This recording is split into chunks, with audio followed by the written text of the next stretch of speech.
mahalo. Aloha.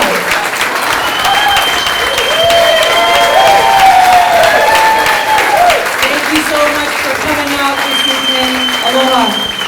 Thank you.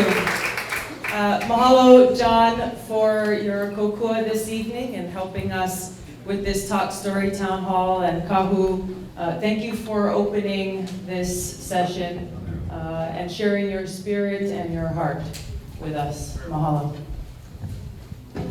It's good to be home. Looking good, Andy. Okay, so John kind of gave a little bit of a rundown on the program. Before we open it up for questions and answers, I want to talk about a few things that have been happening both in Washington and the world recently as a little bit of an introduction, and then we can open it up to your questions and answers. Quick kind of housekeeping. My district is the 2nd district, as you know, and it actually includes every island in the state. So this rough 2-week period that I'm home, we're holding town halls on each island in the state. A couple nights ago I was on Lanai, and then previously in Kona, and then next week we'll be going to each of the other islands. And it's such a privilege to be able to represent such a diverse and unique district where each of these different islands share what is common to all of us here in Hawaii, but also have issues and concerns that are unique to them. I want to talk a little bit first about healthcare. This is something that has been top of mind for many people who've been calling my office. It has been hitting a lot of the headlines in Washington as well as here locally with a lot of concerns and uncertainty about where do we go from here? And how does it impact our families, our kupuna, those most in need here in Hawaii in particular. So I'll give you a brief rundown on what happened and where we're at. As many of you may know, the Republicans have long talked about repealing and replacing Obamacare, or the Affordable Care Act, and we're rushing to put forward a bill for a vote in Congress by the 7th anniversary of the passage of Obamacare.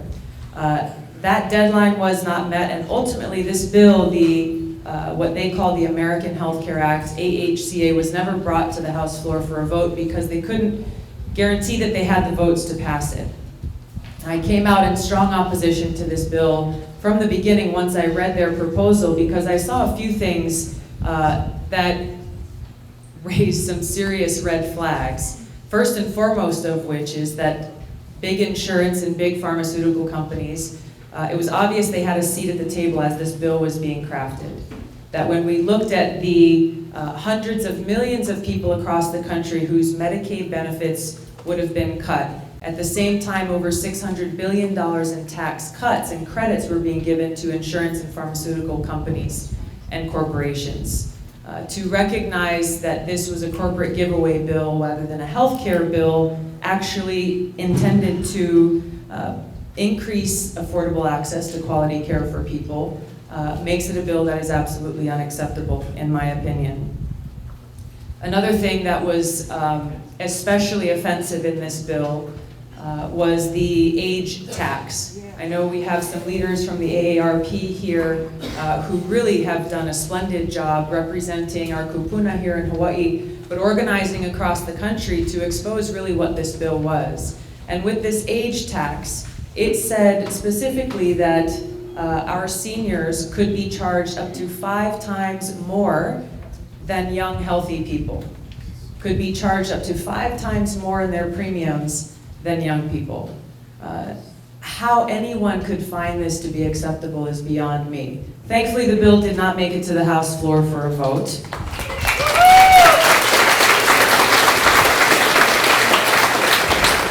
But the story's not over yet because they're still trying to figure out how they can get enough Republicans on board to pass this bill or something like it.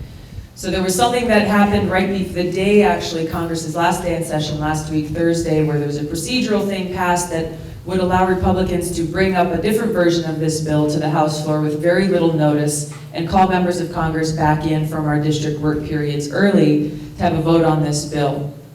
They've been trying to go out individually to Republicans to say, how do we turn you from a no into a yes? But the issue here is that nobody really knows what this bill is, or what's in it, what's changed, what's the same, and most importantly, what will the impacts of this bill be. So we know that at some point this bill will come forward. As soon as we know more details, we'll do our best to keep folks informed, but for those who are watching this issue who are concerned about it, as I know many of you are, please stay tuned on that, because your voices and your involvement on this issue and many issues is critical.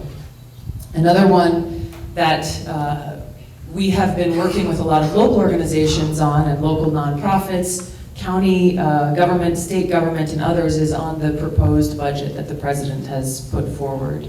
A budget that drastically cuts many different basic important services to our community. You could go down the list, and I have a laundry list here of what those cuts would do from each of the agencies, but two that are top of mind and that we've gotten a lot of concern from folks here in Hawaii is the EPA and the Department of Education. You can cheer for your concern because the cuts are really bad, so we won't cheer for the cuts. But I met with our superintendent, Matayoshi, in Washington a couple of weeks ago, and she was up there. She had a chance to meet with Secretary DeVos and as well as the superintendents from states across the country, and she broke it down kind of line by line on what the impacts would be to our keiki here in Hawaii, as well as to our teachers who are teaching our kids. And it's appropriate that we are meeting here in a public school today. Because if this bill is allowed to go forward, it would have devastating impacts on teachers' ability to provide that quality education and basic services for our kids. The EPA similarly, I mean, it's upwards of 30% cuts to the EPA, and for a place like Hawaii where the protection and preservation of our environment, of land and water and air is an essential and core part of our culture here in Hawaii. What to speak of an essential and core part of our economy. So these are two of many areas with regards to the president's proposed budget that we will be fighting back strongly against. The president, as you may know, proposes a budget every year, and Congress has the actual responsibility and authority to craft and pass a budget and appropriations bill.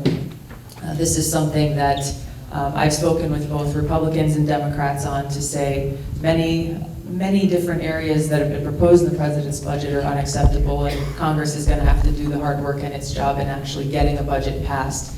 Right now, the federal government is only funded to stay open until April 28th of this month, of this year.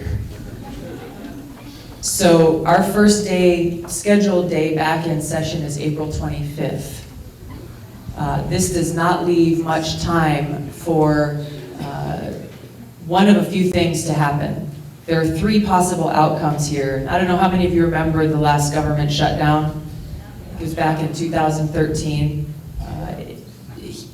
Major impacts, obviously, on those who are employed by the federal government with furloughs and uncertainties about whether you're going to get paid or what are you going to do, and all kinds of things. But the unseen impacts often happen on those who are providing services, social services, and others in our community, and the ripple effect is very strong.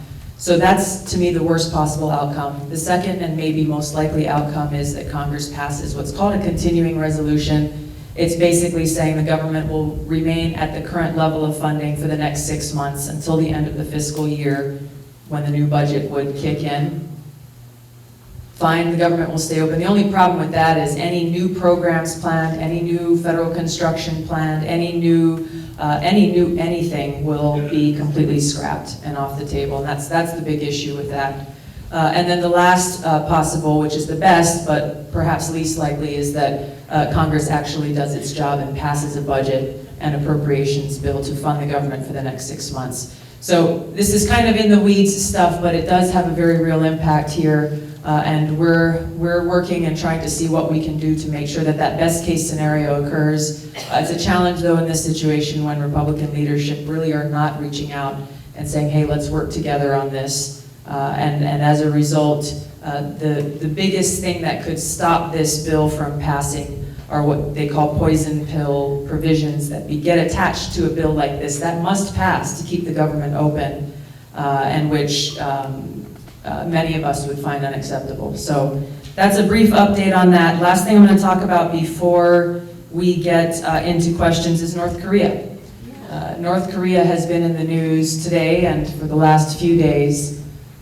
We've seen the attempted missile launch today that failed. But this is an issue that is of critical concern to our country for the potential implications, but specifically for Hawaii. And this is something I've been working on ever since I got elected to Congress, because recognizing North Korea's continued increasing capabilities over the years, out here in the Pacific Ocean, we're a lot closer to North Korea than the contiguous 48 states. So what that means for us is that as North Korea has been able to successfully increase their capabilities to include an intercontinental ballistic missile, to include nuclear weapons, to include miniaturized nuclear weapons that can fit into a warhead on one of those intercontinental ballistic missiles. For us here in the middle of the ocean, that places Hawaii directly into North Korea's crosshairs. A few years ago, shortly after I got into Congress, I went on an official congressional delegation, visited a few countries in Asia, Japan, South Korea, and China, and it was amazing to me, mind-blowing in the worst kind of way, that there was a long-time member of Congress who was on that trip who had no idea that North Korea had nuclear capability. And to be quite honest, these are folks from the mainland. One of the remarks that they made was, we had no idea the Pacific Ocean was this big. We had no idea. You guys are so far away from us, being the rest of the country, and that you're so close to North Korea, to Asia, and why all of these things matter. So as I talk with my colleagues about the urgent need for missile defense, yes, for the country, but specifically for Hawaii, only recently are many of them starting to wake up to the reality of this threat, the seriousness of this threat, and the urgent need for us to take action. Now, this is something that I have been working on through my service, both on the Armed Services Committee as well as the Foreign Affairs Committee, where my two subcommittees of jurisdiction are Asia Pacific and Middle East and North Africa. And we are continuing to press the administration, the Missile Defense Agency, and Congress to ensure that Hawaii, in particular, has missile defense capabilities against this threat from North Korea, because it is not just a theoretical threat. They've had nuclear weapons now for decades. One thing that is astonishing and shocking, especially with this new administration in particular, is that during the presidential campaign, Donald Trump was on the stump saying, well, North Korea doesn't have nukes yet, but they will have them unless I get elected president. That kind of ignorance is deeply disturbing, especially given what's at stake. And one of the worst parts about it is that no one in the media called him on it. Many people in the media are not taking seriously this threat that we here in Hawaii especially know to be true. So this is an area where our country now for decades has helped Israel get missile defense capabilities, has helped Japan and South Korea and these other countries get missile defense capabilities.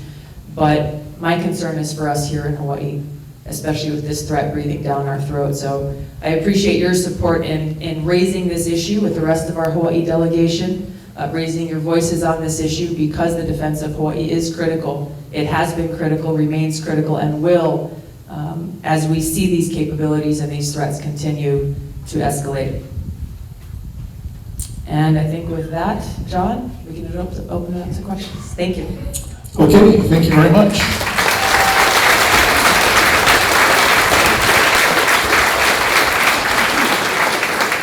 Sorry, Before we open up, I would like to recognize Senator Laura Thielen, who is here. Laura, can you stand or raise your hand? There she is. Thank you for coming. If there's any other council members or elected officials here, please let us know. We'd love to recognize you, and if you have any words you'd like to share, we'd love to welcome you to do so as well. Thanks.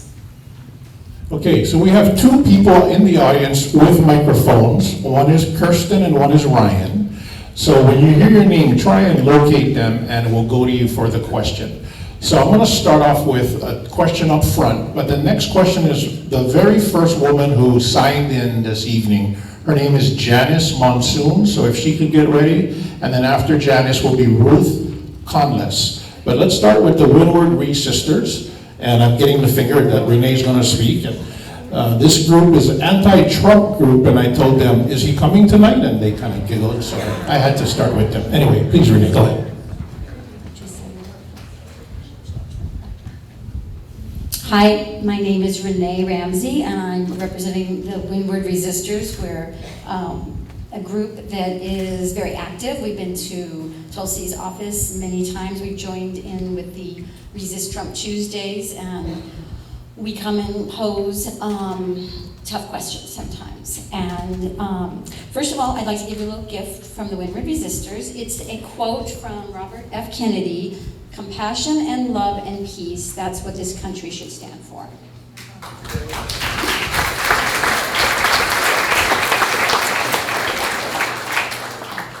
Okay, so this question is timely in that the tax march took place today, and I won't go into that, I will just launch into the question. So we see that you have signed HR 305, Presidential Tax Transparency Act, but some of us are still confused. Have you joined with Colleen Hanabusa and 91 other Democrats who have co-sponsored HR 186 of inquiry directing the Secretary of the Treasury to provide to the House of Representatives the tax returns and other specified financial information of President Donald Trump? And if you have joined, when did you?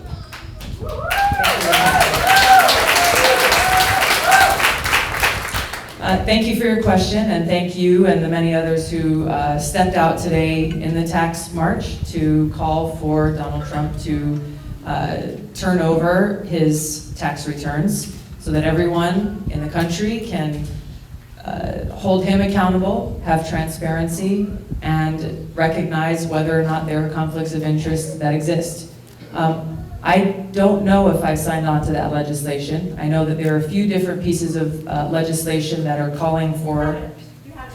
Okay, well, I've signed on to some. Again, there are a few. Thank you. There are a few different pieces of legislation that are calling for Donald Trump to turn over his tax returns. Last week, Congresswoman Anna Eshoo, who's the sponsor of HR 305, that does this very same thing, brought what's called a discharge petition to the House floor for this legislation, saying that the discharge petition basically forces Republicans to bring the bill to a floor for a vote. And I joined Congresswoman Hanabusa, and I believe every other Democrat, in signing that petition to force a vote on this legislation. So I'm very happy to look at that legislation and add my name to it. Thank you. Ryan, have we located Ms. Monsoon? Okay, I would like to thank you very much for your position on Syria. Thank you. As a parent of children who are in the military, I don't know how many of you think about what it's like to have one of your children over there and never know if they're going to come back. But that's a horrible, horrible thing, to go to sleep at night not knowing what's happening. I think we all bought a lie about weapons of mass destruction, which did not exist. And how many of our kids died for that lie? Ms. Monsoon, I don't want to interrupt you, but Yes. please ask your question. The question is, will you continue, despite pressure from other people in Congress, to uphold your values and your support of not having a war, a continued bombing of Syria.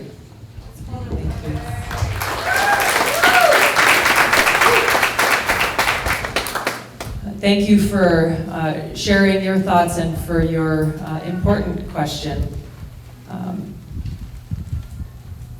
I and so many others went and served in a war that you referenced that was based on lies and false information.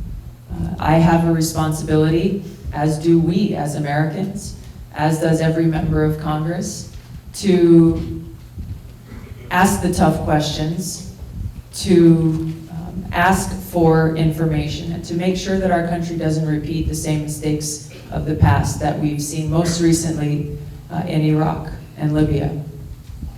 So many wars have begun, perhaps with good intention, perhaps with a mind for maybe this can help decrease human suffering in one part of the world or another. But the fact is, again, as we saw in Iraq and Libya and now in Syria, these actions have made things worse for people there, not better. They have increased human suffering, not decreased it. They have increased loss of life, not decreased it. They have increased the refugees who are forced to flee from their homes, not made things more stable for them to raise their families. What to speak of the thousands of American lives that have been lost? What to speak of the trillions of your taxpayer dollars that have gone to pay for these wars? People ask me sometimes, Tulsi, why are you taking such a strong stand and focusing on ending this counterproductive regime change war in Syria? Why is what is happening in Syria important to us here in Hawaii? The reality is that is important for us to remember is that these wars, these policies, decisions that have been made and are continuing to be made have a direct implication on our ability to provide basic services here at home, to be able to have the resources to invest in our community.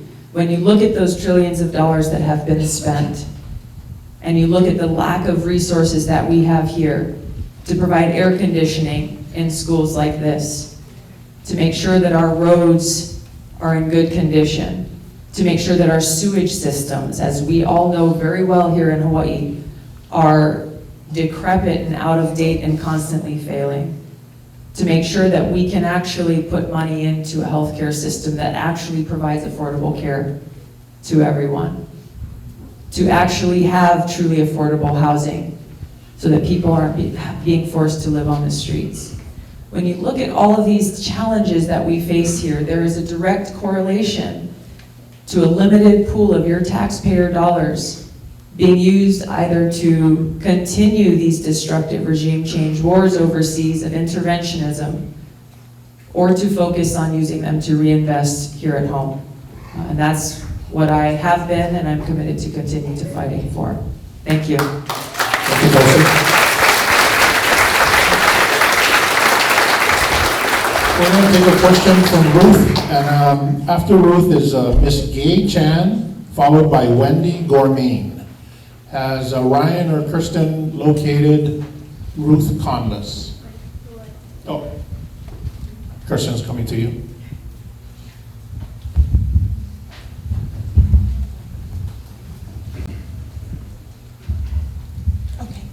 Hi, I want to say first that I share your belief that we don't need to engage in another war like this. However, I have a question about your visit to Syria and my concern that perhaps something that happened there might be counterproductive to that.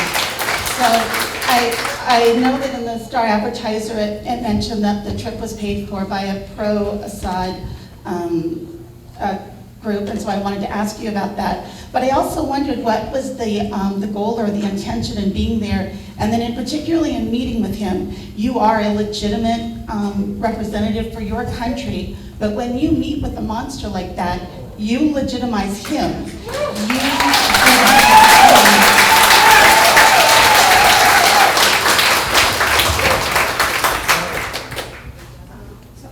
Yeah, I was just going to say, you don't strike me as a woman who's arrogant enough to believe that in a meeting with a man like that, you're going to impact him. And so then I wonder what could be the purpose, but I think that every time he feels that he's legitimized, that he has the opportunity to meet with someone like you, it emboldens him and it makes him feel stronger. And I guess that's really my question. Thank you, Ruth. Thank you.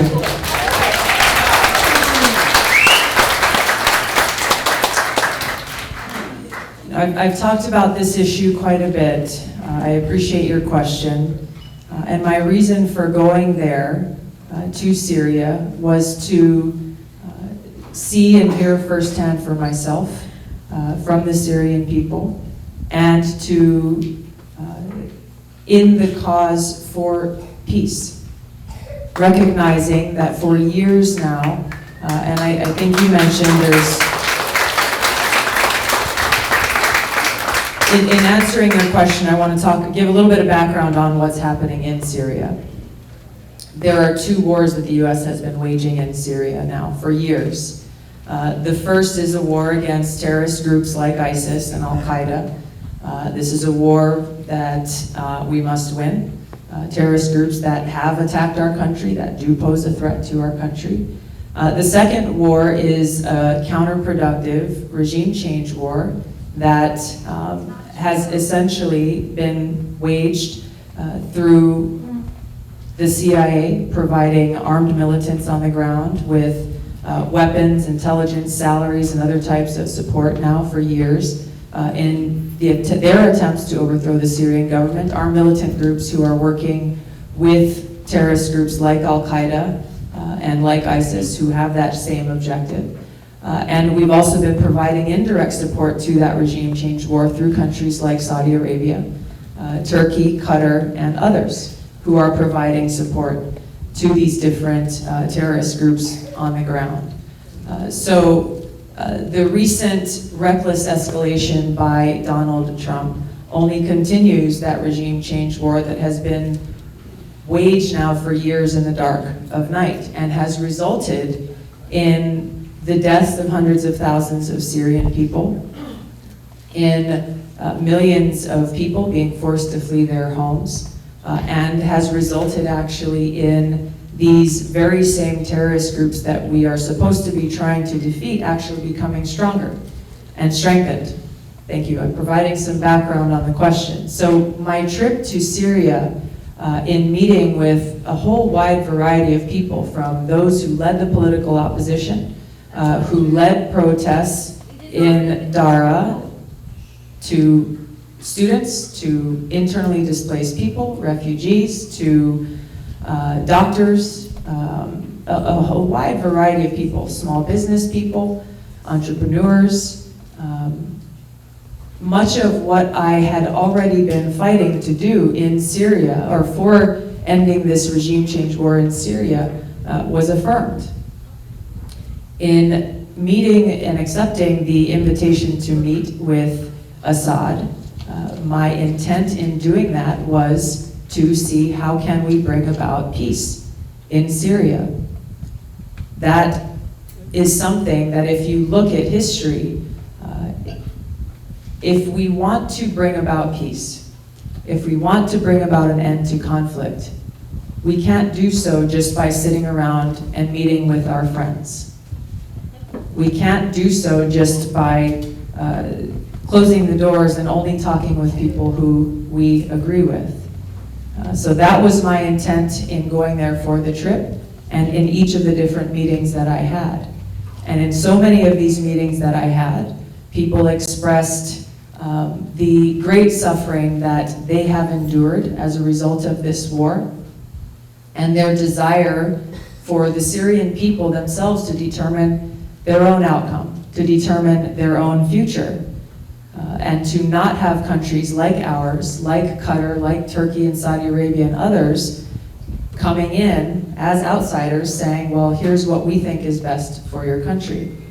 Here's the reality of the situation that the Syrian people recognize very clearly, and that we should recognize based on our country's past history in Iraq and Libya, that if you overthrow these secular dictators, as we saw with Saddam Hussein and Gaddafi, it will result in terrorist groups like ISIS and Al-Qaeda getting stronger, and in Syria specifically, being able to take over all of Syria.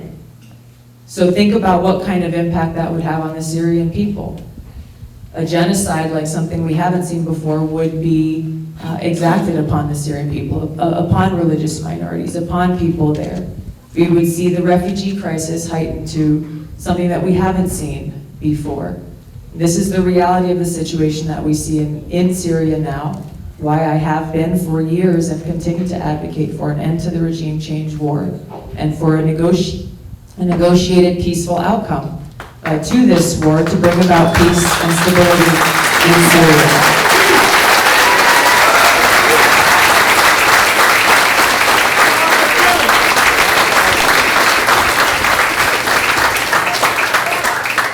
You and I can disagree. I've tried my best to answer your question, and that's fine. I respect you. All right, thank you.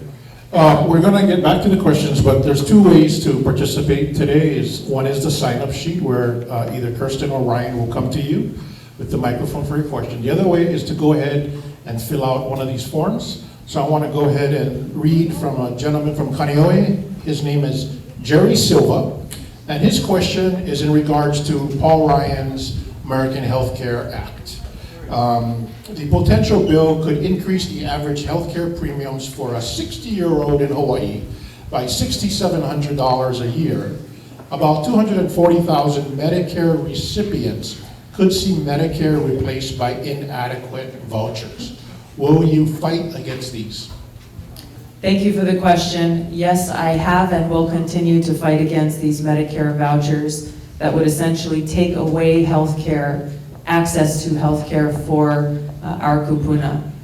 We have heard story after story from people all across this state. And again, I want to recognize AARP, who've done a great job in mobilizing and informing people how these sound bites on TV actually translate to a negative impact on healthcare for our residents and our kupuna in particular. That's something that we will continue to do, whether it's through floor speeches on the House and through getting the word out. Again, this is not a partisan issue, and everyone needs to recognize the implications of what is being proposed so that we can stop it. Thank you. Are you gay? Are you gay, Chad? Yes. Thank you. Can we get a mic for her? Ryan or Kristen? Come on up, Kristen. Come, she's up here.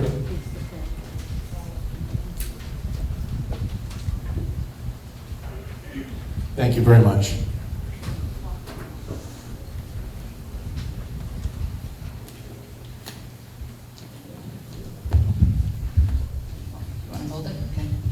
In late 2016, you did not join 169 other congresspersons to write a letter to Trump to denounce his nomination of Steve Bannon. He's telling us to go someplace. Move back so that you're not hearing that. I will start again? Okay. Go ahead and start. In late 2016, you did not join 169 other congresspeople in a letter to Trump to denounce his nomination of known white supremacist Steve Bannon.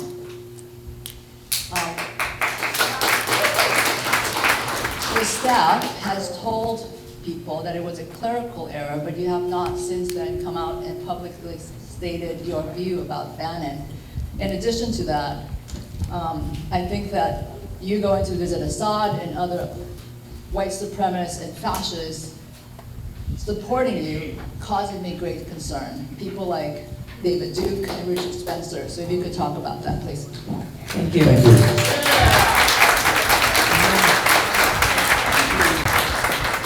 To your, answer your second question first and answer the question about the letter.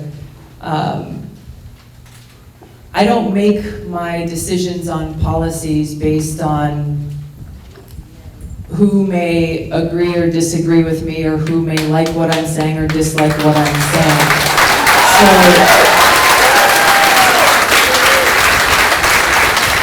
For those who you've mentioned saying that they're, talking about or they appreciate what I'm saying, or the fact that I'm calling for an end to this war in Syria, I've denounced support from the individuals that you've said publicly, disavowed their support and said, I don't want your support.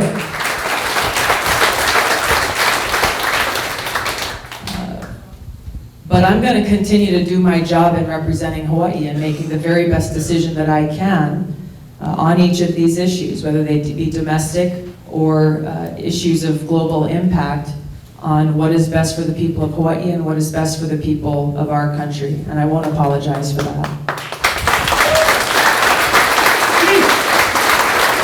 To your first question regarding this letter to Trump, I made a decision very early on that I'm not going to get into a name-calling game, simply because I don't know what it accomplishes. So, one person who I look back to constantly for inspiration was someone who I had the opportunity and privilege to work for in Washington, which is Senator Akaka. And one thing that I found so amazing when I worked for him then, and even as I see now when I run into some of his former colleagues in the Senate, is how no matter what was going on around him, he always treated people with aloha. That even as some of his colleagues were maybe directly attacking him personally, in a way that we on his staff, we were angry and we were offended by that, he would always treat them both directly and indirectly with aloha and respect. So I have not gotten into a name-calling game with regard to any of Trump's nominees, because I don't see how that is productive or how that actually accomplishes anything when it comes to the policies that really will either be harmful or helpful to the people of our state. And on a variety of issues that have come up, whether it be on the Trump refugee ban, on healthcare, on education, on the environment, on this recent illegal, unconstitutional strike in Syria, on a whole host of issues, I have spoken out strongly against policies that will be destructive. And that's what I will continue to do, to focus on the substance rather than getting into personal attacks.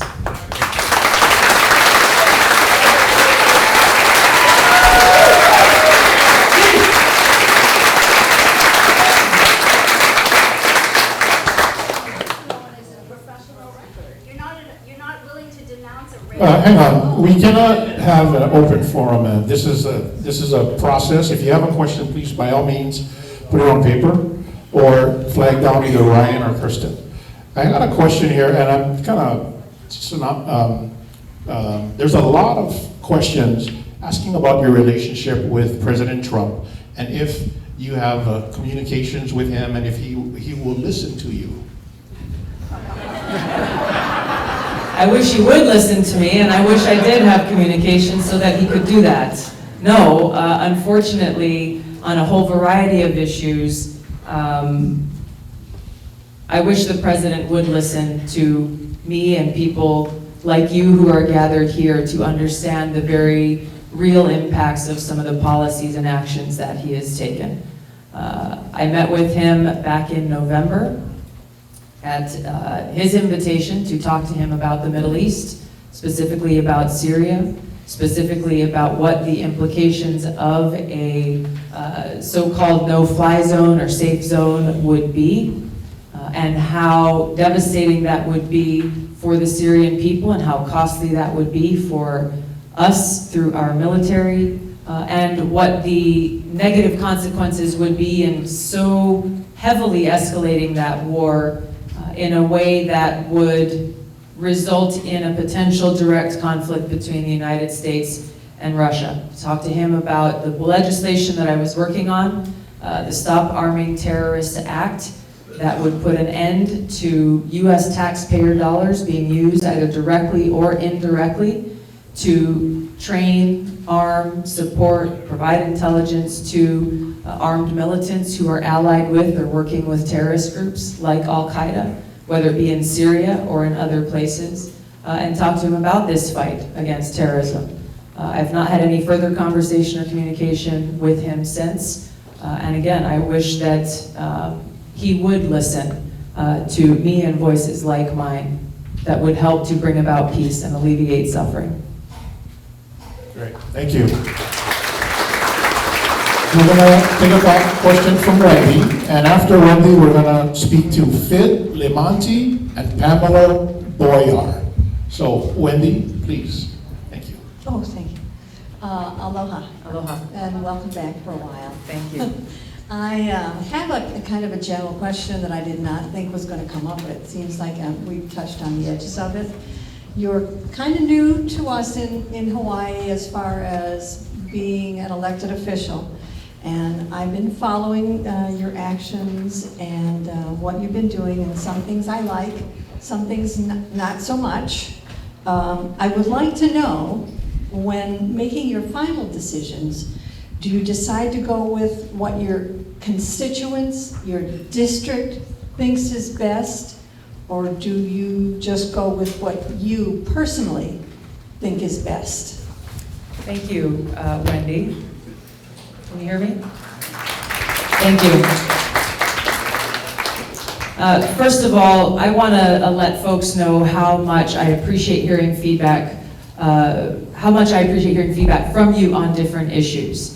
That when you send emails and when you make phone calls or when you come by the office, whether you meet with me personally or whether that goes through someone on my staff, I get those messages and I take your concerns very seriously and very carefully. There's no magic equation to the question that you're asking because I represent a very diverse constituency. So the needs and desires and the support or lack of support for my constituents on any given issue is almost every time very mixed.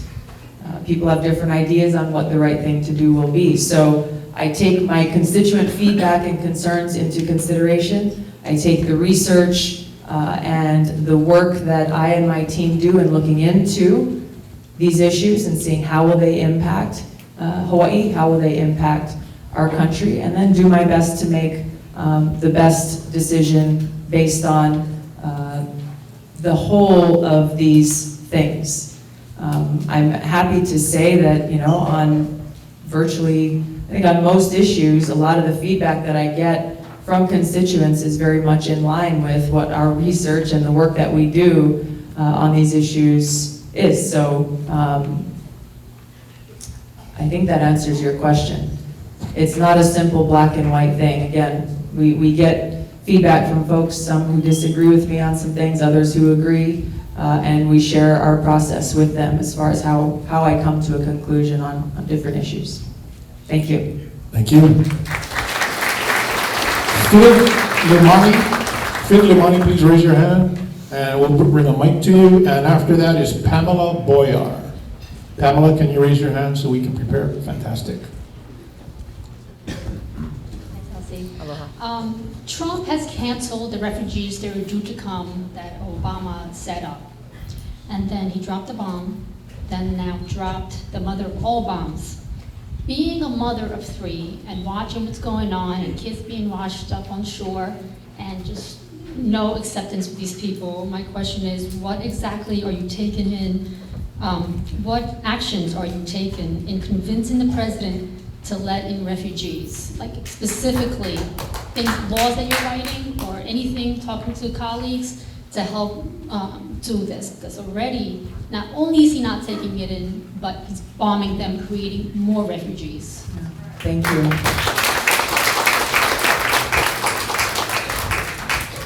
So there's 2 issues here. One is dealing with the refugee crisis that you've talked about.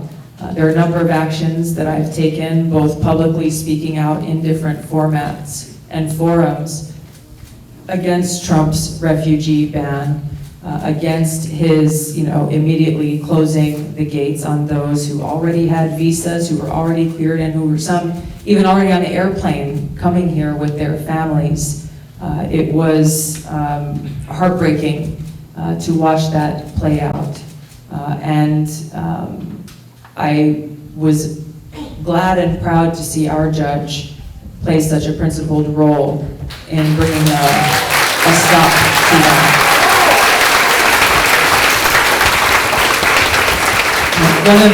One of the other things that we have been working through over this last month, both me and my team and every member of Congress, is an annual appropriations worksheet, for lack of a better word. So what it does is, and this year was the first year we actually put it up on the website to open it up to all of our constituents to get your requests in for different funding needs here in our community. But this was a specific one that I have focused on in making sure that we increase funding for our refugee programs that are supported through the federal government, as I have done so with letters co-signed with other members of Congress and through other platforms over the last couple of years. But the second issue is we've got to address the underlying problem.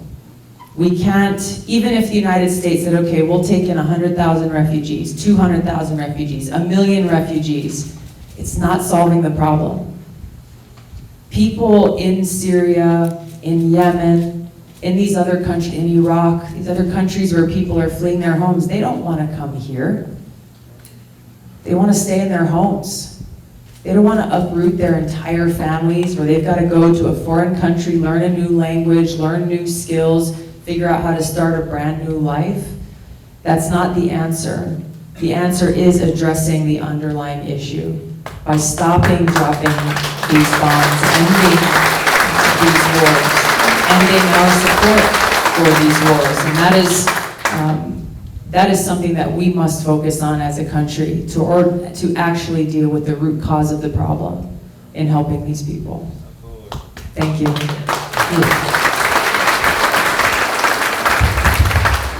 Pamela, please. Thank you. Thank you, Congresswoman Gabbard, for all the service that you do. And thanks for coming to our market. We hope to see you there tomorrow. How will Hawaii be affected as far as the Farm Bill under 45, and what are you doing to keep our funding? Thank you. For those of you who don't know, Pamela is the farmers market queen. She is the reason why our farmers market here in Kailua is so awesome and gets better and better every time. And she's also doing some great work in bringing local farmers and their produce and products onto our military bases, which I'm so happy to be able to work with you on.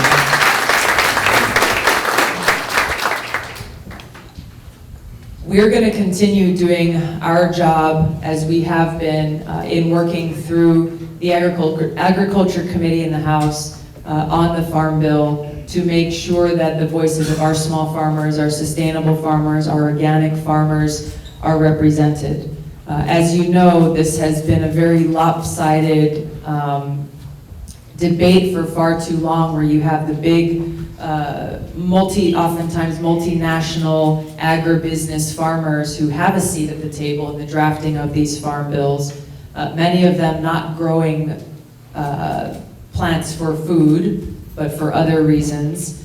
And there are people like Shelley Pingree, who have been strong advocates on this issue for years, Congresswoman Shelley Pingree and others, who I've been working with, again, to bring and uplift the voices of our small farmers here in Hawaii and across the country, to be able to maintain that support and to be able to make sure that federal programs that exist are actually plussed up, to be able to support our local farmers and actually make sure that those programs are getting into the hands of people who need them the most. Seeing this really exciting movement happening in our communities around local farmers growing food for local people to eat has been incredible. And we all have a role to play in that by going to the farmers market and buying local produce, buying local food, so that we can support that to continue and find innovative ways to do that. I don't know what this administration's policy or farm bill is going to look like, but given some of the people that have been appointed, I can take a wild guess that it's not going to be helpful for the cause that you've dedicated so much time and energy to working towards. So we've got our work cut out for us there. Thank you. Thank you. So we're gonna take a question from Ann. Following Ann is Deanne Guerrero, and following Deanne Guerrero is Lisa Gibson. So please raise your hand so our volunteers know where you are. But we've been getting a lot of writing questions, Tulsi, on when can we impeach President Trump?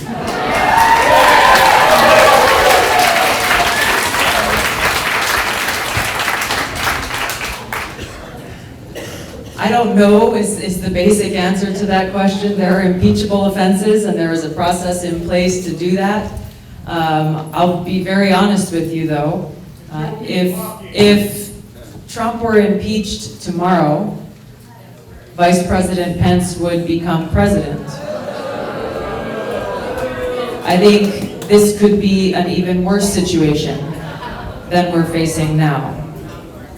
If you look at Vice President Pence's policies, his positions on issues, his ability to be able to work within the Republican establishment in Washington and getting things through as a former member of Congress, as a former governor, I can tell you from many of the issues that I've been working on the issue of war and peace, on the issue of interventionism, on the issue of continuing to drop bombs in other countries, he would be horrific for humanity. Unfortunately, in either of these situations, we're not looking at a very positive outcome. So we've got to be realistic about what the table is that's been set before us and to continue to try to do our part, each of us in our own ways, to be able to impact change in a positive way through policies and through elections. Thank you. My name is Ann Zellinger. I'm from the North Shore. Thanks for making the drive over. I think the results of the last election are a result of neither traditional party being able to address the issues most Americans are concerned about. And I'm looking for some consensus now from Congress on these issues that are important to all of us. And one of them is endless war.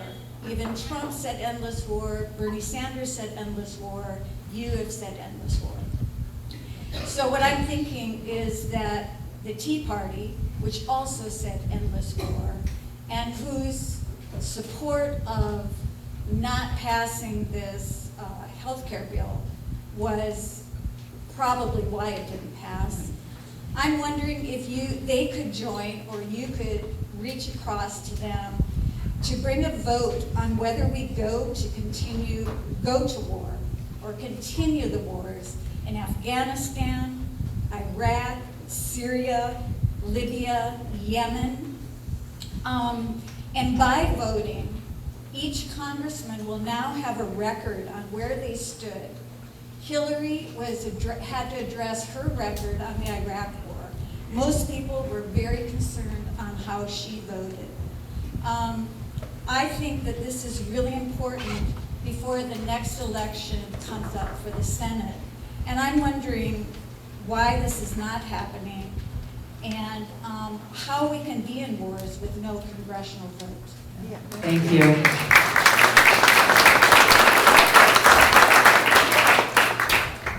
This is a critical point, and I agree with everything that you've said, that this was an issue that was brought up in numerous different ways and at different times throughout the presidential campaign. This was one of the major reasons why I supported Bernie Sanders in that campaign.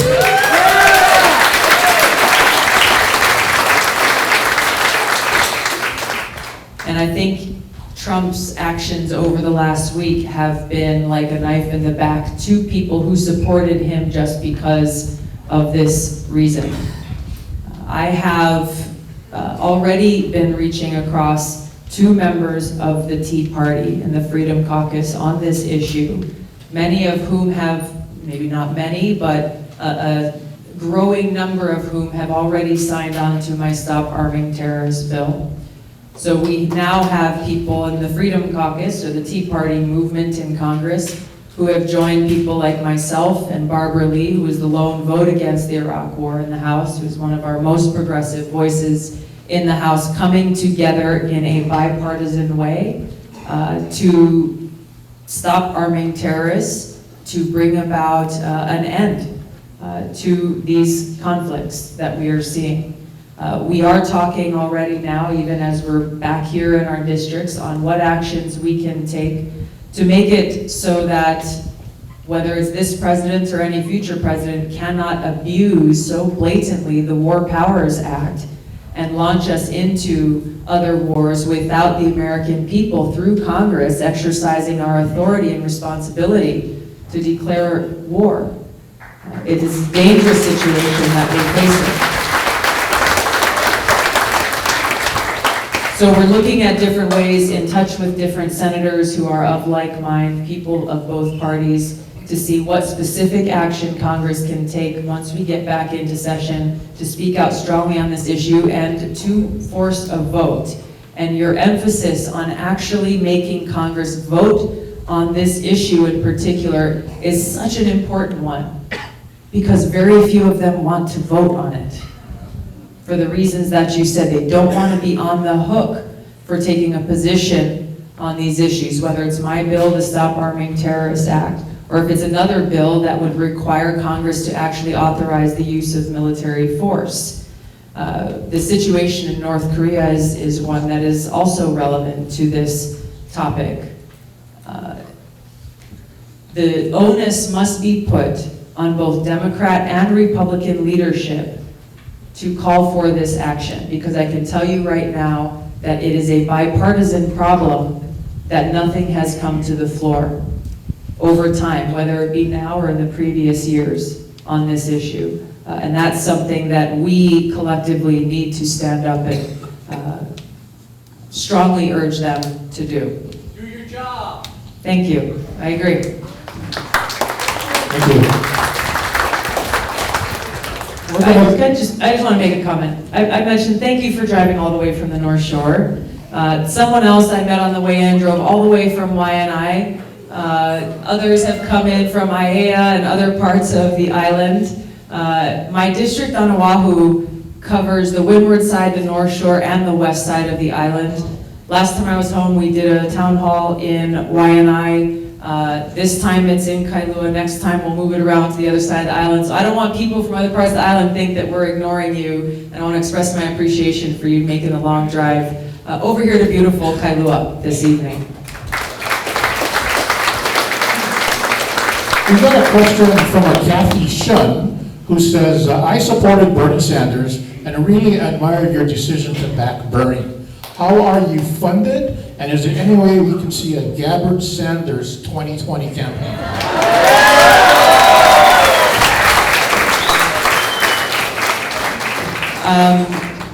I'm really, the question is how am I funded? I'm assuming it's how is my campaign funded. I'm really grateful to have the support of so many people. We have over 70,000 donors to my campaign, where the average contribution is about $75.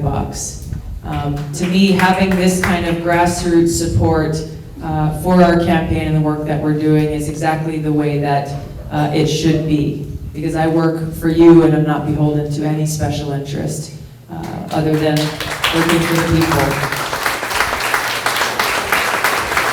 You gotta ask Bernie what his plans are. I don't know what Bernie's plans are. We gotta focus right now, and this is exactly what I'm focused on, not on the next election, but really focusing on so many of these important issues that are before us today as we speak, that if they are allowed to continue and move in the wrong direction, won't be damaging just for a short while, but will have negative consequences for a very long time to come. So a lot of the questions and the issues that are being raised here, a lot of the questions and issues that we're dealing with in Washington on a whole variety of issues are critical for us, and that's exactly what I'm focused on doing and working for Hawaii and our country to see how can we best deal with these issues. Great. Thank you. Along the same lines, we're getting a lot of write-in questions about the concerns of either HUD or EPA cuts. Is there anything as a citizen Is there anything we can do to stop it? Yes. The cuts to both of these agencies obviously have a very direct and negative impact on us here in Hawaii, where our homeless rate, as so many of you know, is the highest per capita of any other state in the country. Highest per capita, which is not surprising to those of us who live here when we look at the high cost of housing and the high cost of living and how extreme the shortage is of truly affordable housing. I was shocked actually when I saw the statistics that were reported that for every 100 families who are in extreme need of truly affordable housing, there are only 20 units available. When the recent Section 8 list opened up, which it hadn't opened up for years, we spoke with the local HUD folks saying, all right, we're gonna go and promote this, we're gonna let people know, here's how you sign up. We're going to talk to local libraries, make sure the computers are open because they were only taking online applications. And if you're living on the beach in Waianae or in Kaka'ako, maybe you don't have access to a computer. So we were trying to get the word out as much as we could. And we were kind of told, look, there is only, it's my staff here, I don't remember the exact number, of Section 8 slots that were open. It was a fraction of the thousands and thousands of people who put their applications in. A fraction. I want to say it was less than 100, and I don't think I'm very off on that number, but I say all this to speak to the urgent need. So we are working through legislative means, working across the aisle. This is not an issue that's isolated to Democratic districts like mine, but it is an issue that's affecting a lot of communities across the country. So we've got to be able to work through our legislative routes to be able to make sure that that funding isn't there and that proposed cuts that the president has made are not actually made on programs that are actually working, but also looking at programs that may be sucking money or resources and may not be working. We've got to be able to look carefully and analytically at that. And similarly with the EPA, there are a few Republicans who just got elected in this last election who I've met personally and spoken to who are extremely concerned and have spoken out publicly against the EPA cuts that the president has put forward, who represent conservative districts, but who recognize the need for clean air, clean water, and a future for next generations to come is something that is important to all of us. So the role that you can play is through many different means. The power of social media is real, that when you start sending your messages out, telling your stories, telling what the consequences of these actions are and why you care about them, that has an impact. It gets picked up by the media, members of Congress start paying attention. You know people who are in other districts who can influence those who might be on the wrong side on this issue. There are a lot of ways that each of us can reach out to folks who have the ability to help build a groundswell of voices that can actually make a difference. Fantastic, thank you. We're going to go to Deanna Guerrero, followed by Lisa Gibson, and then Susanna Lowell. Okay? So, Deanna, please raise your hand. Here she is in the back.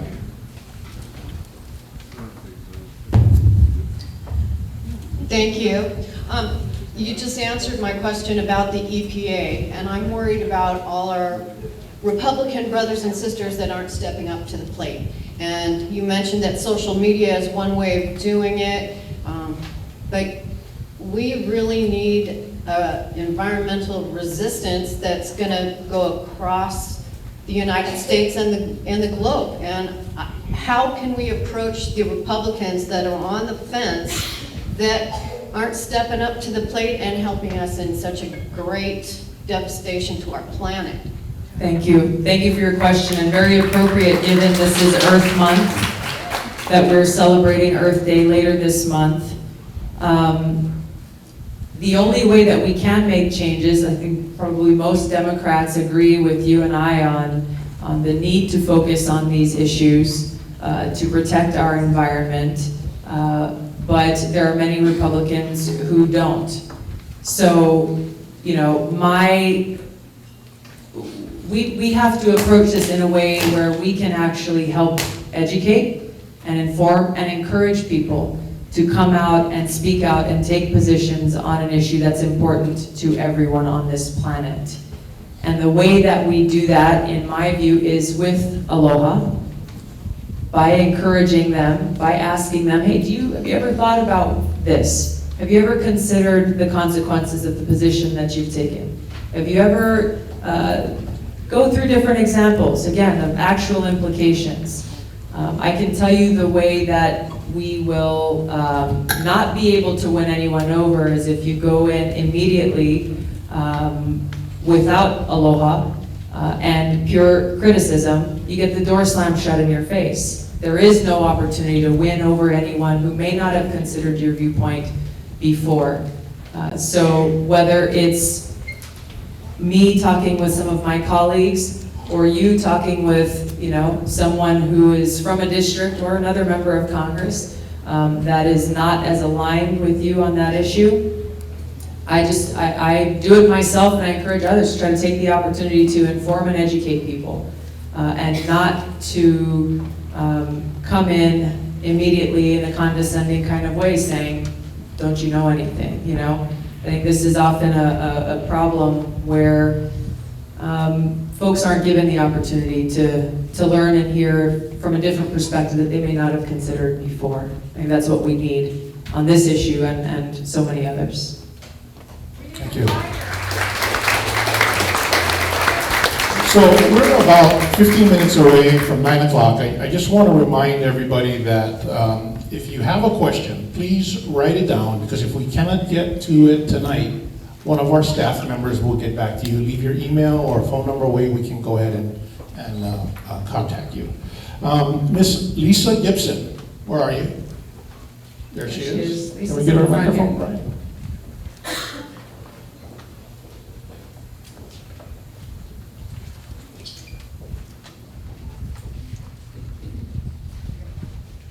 Thank you.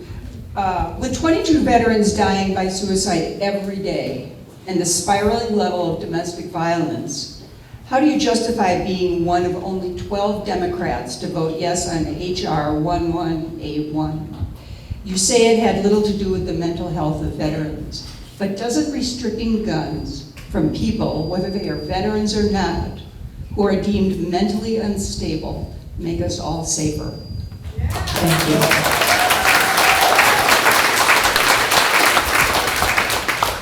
Thank you for your question. You're referring to a bill that was recently brought before both the Veterans Affairs Committee, where it passed with unanimous consent, and then later to the House floor, that said veterans who go to the VA for services, who the VA then assigns what they call a fiduciary, telling a veteran, okay, you are not able to handle your own benefits or your own VA payments, and therefore we are designating someone to handle those benefits on your behalf, assigning that fiduciary. The current practice is that if a veteran goes in and is in that situation, their name is automatically added to the NICS database, making it so that they are ineligible to own or purchase a firearm. This designation may be given to a veteran because of a mental health situation, or it may be given to a veteran for some other situation. We deal with more veterans casework in my office than any other federal agency by far, and we have dealt with some folks who have been in this situation who are veterans, who've been assigned a fiduciary, who have not been assigned that fiduciary for mental health reasons, and who are unable to get out of that situation because of the process being so difficult.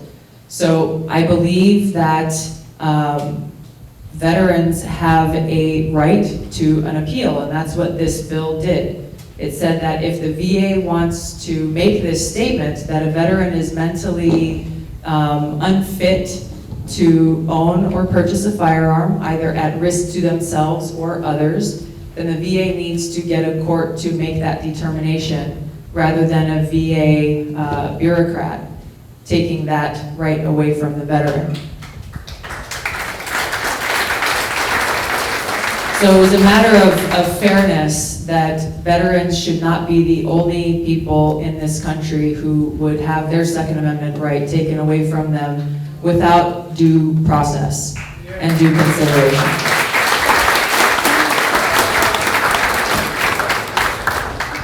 Great, thank you. Great question. Suzanne Lowell is up next, and she will be followed by Tyler Jones, and I'd like to ask Christy Taylor to be the third person. So, where's Susanna Lowell? Susanna, there she is, thank you. Thank you for taking my question. I have a two-part question related to President Trump's threats. On Thursday, President Trump actually signed into law very quietly allowing states to defund Planned Parenthood. I believe he tried to stealthily get this done as people leave for their holiday vacations and so forth and go back to their districts. But I want to know what your perspective is on his action to defund Planned Parenthood, which provides health care, non-related abortion health care amongst that, to millions and millions of women. So part of this question, though, about his threat is that in addition to that, he's threatened Democrats that he's going to force people to come to the table on health care reform by getting rid of federal subsidies for the current Affordable Care Act.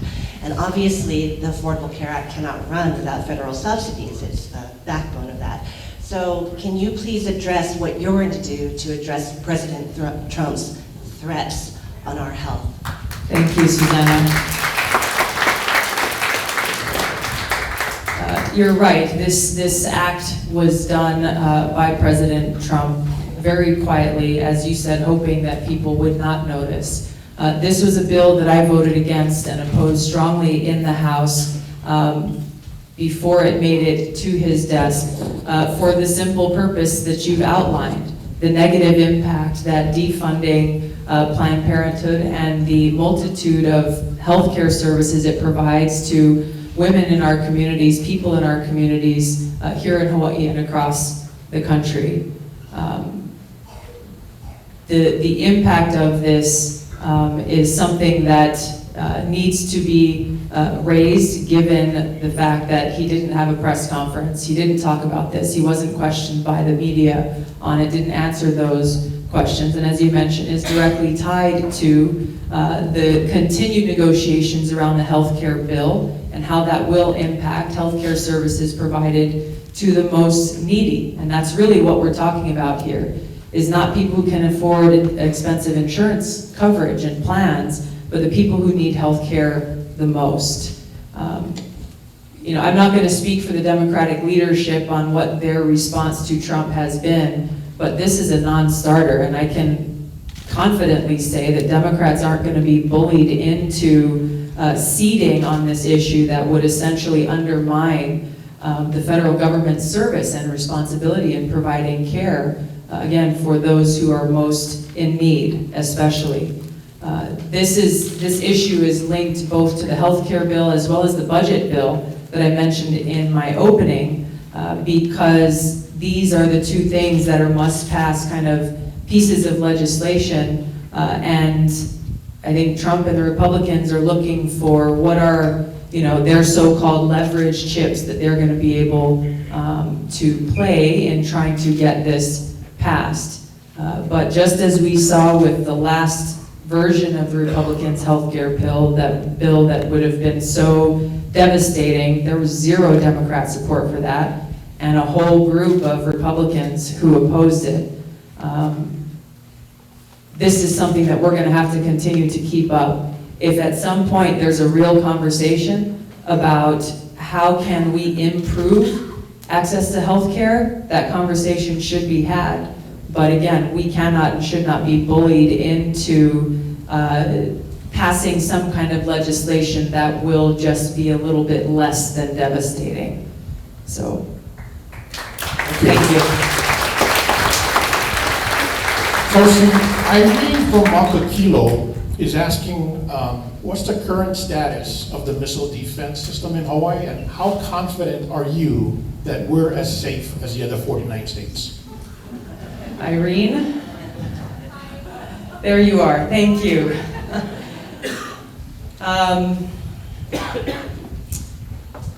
I'm very concerned. Yes, for good reason.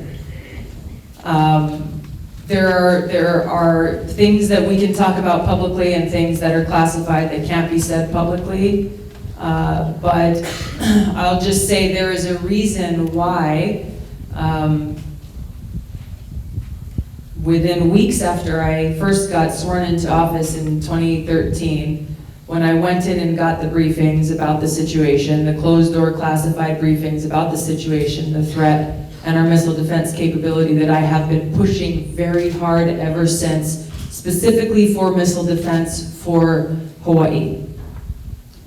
This is something that I was able to get some legislation included in last year's defense bill. And again, once we return to Congress, I'm urging leaders both on the Armed Services Committee, Foreign Affairs Committee, and in Congress to recognize the threat that exists for Hawaii and to take immediate action. You know, there are different types of protection that are currently in place. There are also other variables that could cause that to change. So my goal and my focus very urgently is making sure that we have a missile defense system physically located here in Hawaii 24 hours a day, 7 days a week, 365 days a year, that no external situation can erode or undermine. We've got the capabilities out there to be able to do this. We just need to implement them urgently here in Hawaii. I hope that answers your question. Thank you. It's 9 o'clock, but we're going to take 2 more questions. Tyler Jones, please raise your hand. Tyler Jones, there he is. Hi.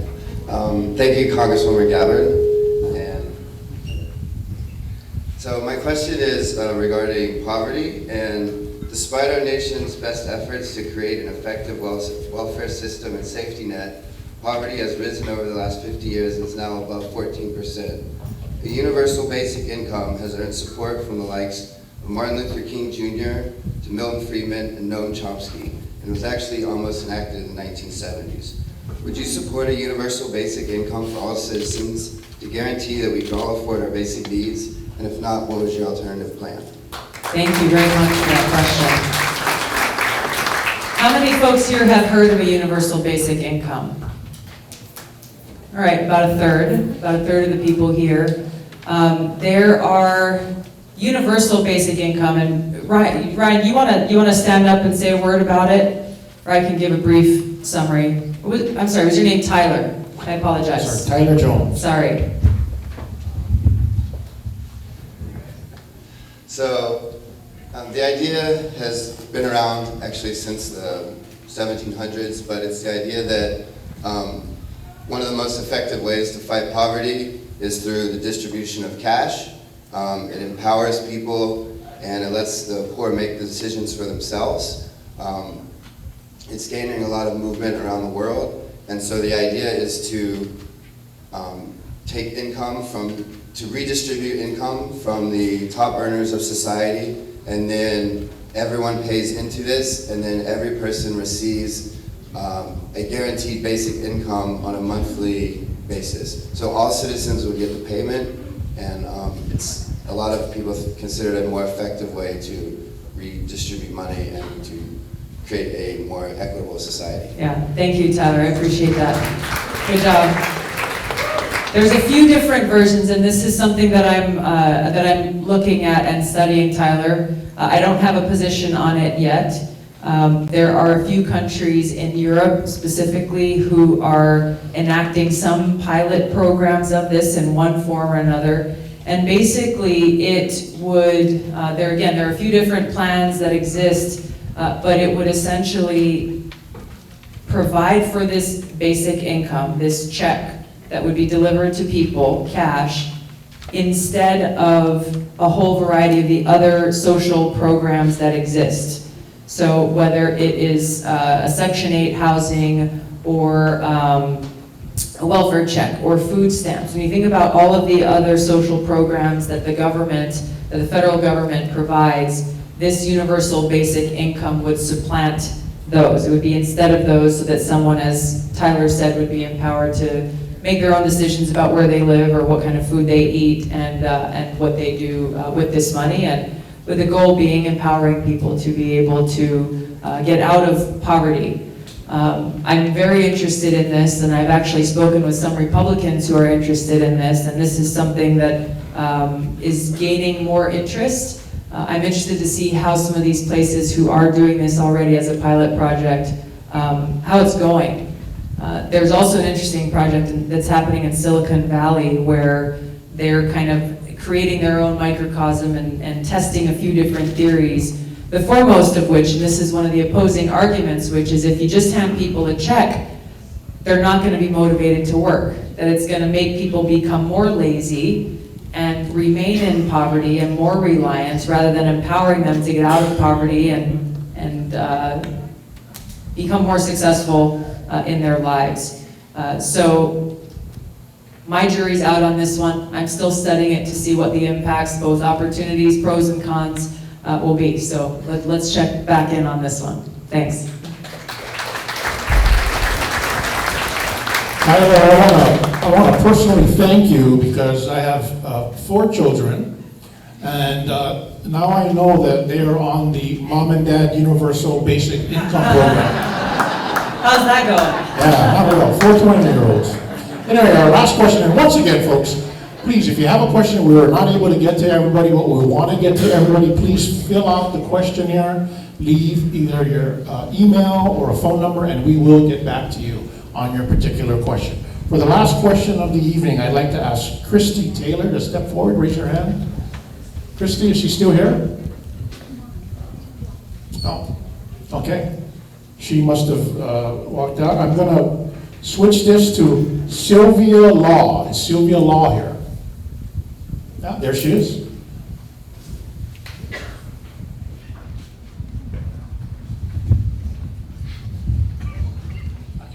I'm here, but my question's basically been asked and answered. I'm concerned about the Affordable Care Act, the defeat of the rejection of Trump's promise to repeal Obamacare. It was not repeal and replace, it was repeal. That's true. Has shown us that people understand that Obamacare has been very good for people, and has been very good for people in Hawaii, including despite the Prepaid Health Care Act, including people who get insurance through employment, including people on Medicare. So it's really important, but it's not as good as it should be. And it's not as good as it should be primarily because we need to up the support for premiums. And as you've already— what is your question? Sorry. As you've already indicated, the push now is to, the Obama folks want to destroy Obamacare from within. And the core struggle is next week when you go back. And I would just love to hear you. I know you can't speak for the leadership, but what's going to happen? Thank you. Yeah. Thank you. I think you said the Obama folks are trying to destroy it. I think you meant to say the Trump folks are trying to destroy it. We've talked a lot about this, and I want to bring up a couple things that we haven't talked about yet. There's an important bill that I've co-sponsored, HR 676, which is the expanded Medicare for All bill that would address many of the issues that we see with the current healthcare system. The foremost of which is it takes insurance companies completely out of the equation.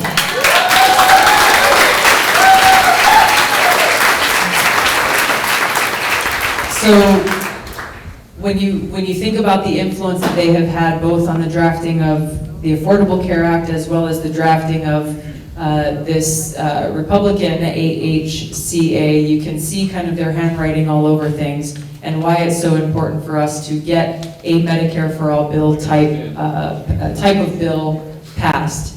There are a couple of other things, 2 other bills that I've co-sponsored that I would love to see added to this Medicare for All bill, as we can see, how do we make this better? One of which is making it so that Medicare has the ability to actually negotiate directly with prescription drug companies to bring the cost of those drugs down. It's kind of unconscionable when you think about the fact that Medicare cannot do this now. Medicare does not have this ability. And again, why is that? Because prescription drug companies pay more in lobbying and campaign contributions, of which I accept absolutely none, than they do even for advertising. So they're getting their bang for their buck, and people who are sick are paying the price. It's really disgusting.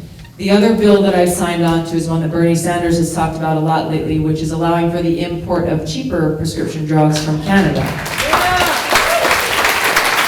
These are things that, you know, especially that second one, that would have a very direct and immediate impact on people's daily choices that they're having to make sometimes about whether or not they're gonna buy medicine or they're gonna make their rent check, or if they're gonna buy groceries. So, you know, we have to recognize the threats that exist to our healthcare system through this legislation that we will be facing when we go back into session on April 25th or sooner, if they call us back.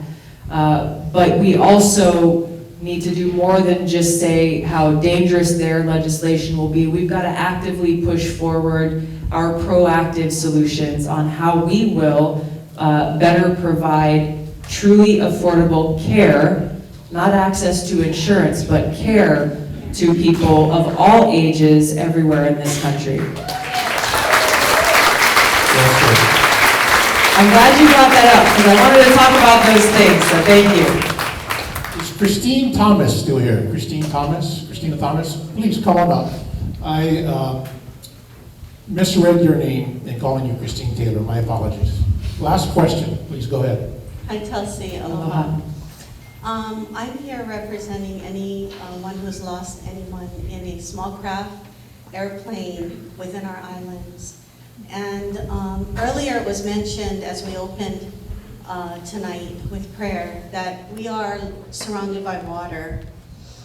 And I lost my daughter earlier, actually December 30th, in a plane that went missing off of Molokai. The FAA requires 40 hours for a pilot to get his junior's pilot license or a private pilot license. And after that, he's able to fly at will without any questions to rent a plane and take passengers with him. I would like to know if those laws could be changed, because we have more stipulation on a driver's license than we have on an aircraft of this size.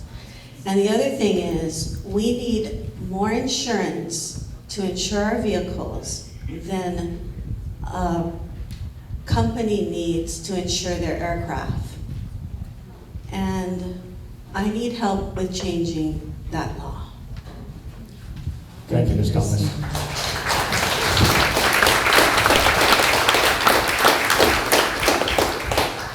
I just want to say thanks for your strength and your courage in coming here tonight, given what your family has been through the loss of your daughter. All of our hearts go out to you and the other families who are experiencing that same loss. And the fact that you've got the strength to be here tonight to fight to make sure that no other family has to go through what you have gone through is incredible. So I want to give a round of applause to this family.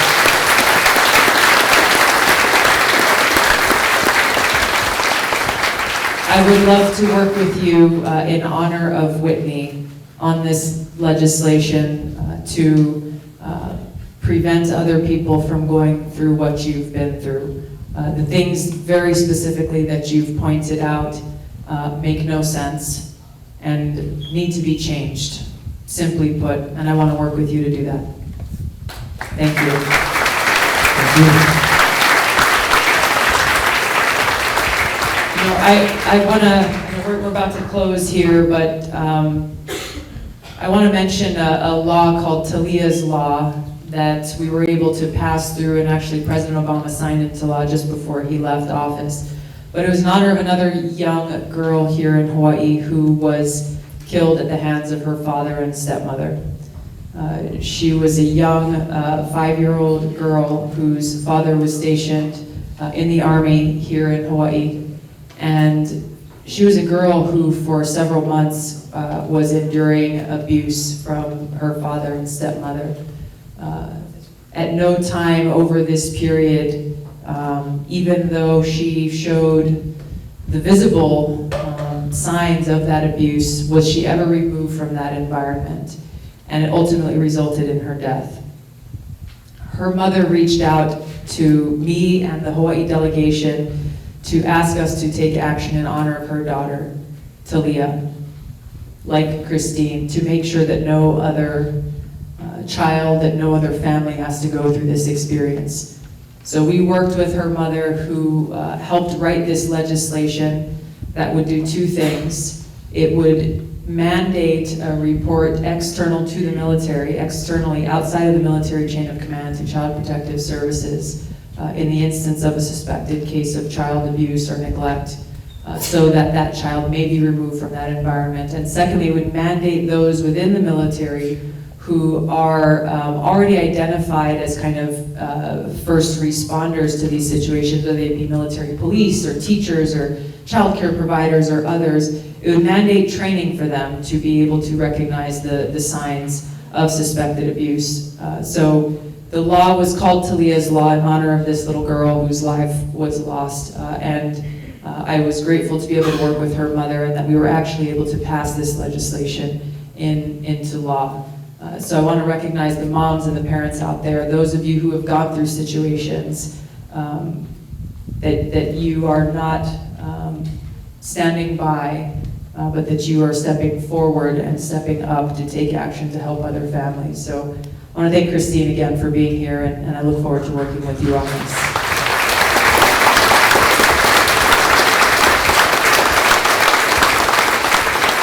That concludes our town hall meeting for this evening. Once again, if you have any more questions, please flag down all the staff members, and stay tuned on Tulsi's webpage. Drive safely. Thank you all for being a part of this wonderful event. Thank you all so much for coming out. Happy Easter. Happy Easter. Thank you, John, for your service. I want to say thanks to my staff who've been running around with their microphones, and most of all, thanks to all of you for coming out this evening. Aloha.